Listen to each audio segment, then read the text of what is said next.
और अब बात एक और बड़ी और अहम खबर की करते हैं। बात करते हैं पाकिस्तान की साजिश की, क्योंकि बड़ी साजिश का पर्दाफाश हुआ है। दिल्ली से गिरफ्तार आतंकी शब्बीर अहमद लोन को लेकर यह बड़ा पर्दाफाश है। शब्बीर लश्कर मॉड्यूल का हैंडलर था।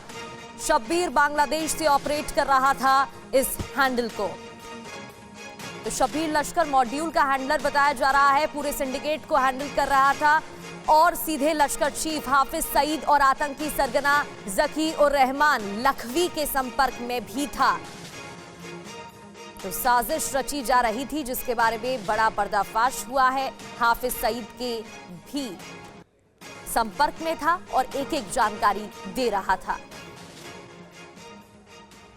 शब्बीर की गिरफ्तारी तो हो चुकी है, लेकिन अब तक पूछताछ में पर्दाफाश क्या हुआ है, क्या सामने आया है, क्या साजिश रची जा रही थी, एक एक कर डिकोड करते हैं। शब्बीर से पूछताछ। हाफिज सईद का कोड नेम चाचा जी था, यानी कि जब बातचीत करता था तो चाचा जी कहकर ही हाफिज सईद से बात किया करता था। आतंकी लखवी का कोड नेम ताया जी था। इसके अलावा 2005 में शब्बीर को आतंकी ट्रेनिंग भी दी गई थी। इतना ही नहीं, 2019 में बांग्लादेश से पहली बार भारत आया था शब्बीर। शब्बीर ने कोलकाता में लश्कर का बेस भी तैयार किया था, यानी कि कोलकाता से ही बेस तैयार हुआ। कोलकाता के बाहरी इलाकों में किराए पर घर भी लिया था शब्बीर ने। और मॉड्यूल के सदस्य सिग्नल ऐप के जरिए एक दूसरे के संपर्क में रहते थे, एक दूसरे से बातचीत किया करते थे। मॉड्यूल के सदस्य एक दूसरे से जुड़े रहने के लिए या किसी जानकारी देने के लिए सिग्नल ऐप का ही इस्तेमाल करते थे। बड़ी खबर यह कि आतंकी शब्बीर से पूछताछ में एक और नई जानकारी सामने आई। शब्बीर भारत में आतंकी हमले की प्लानिंग कर रहा था। हमले को अंजाम देने के लिए 7 बांग्लादेशी भारत आने वाले थे।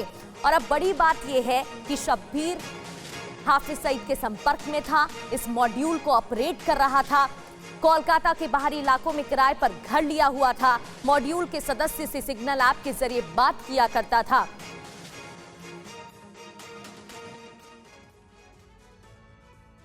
पाकिस्तान से हमले का ऑर्डर। बांग्लादेश में आतंकी जो कि भारत आने वाले थे। बांग्लादेश में आईएसआई का पूरा ब्रिगेड तैयार है। बांग्लादेश के आतंकी संगठन साजिश में शामिल बताए जा रहे हैं। अंसार बांग्ला टीम अल-कायदा से जुड़ा है। न्यू जेएमबी संगठन का आईसिस से संपर्क। रेडिकल ग्रुप इस्लामिक छात्र शिविर में शामिल हैं। बांग्लादेश की हुजी तंजीम भी सक्रिय बताई जा रही है। तो अब इससे समझा जा सकता है कि किसी बड़ी साजिश के फिराक में थे और उसे अंजाम देने के लिए ही प्लानिंग की जा रही थी।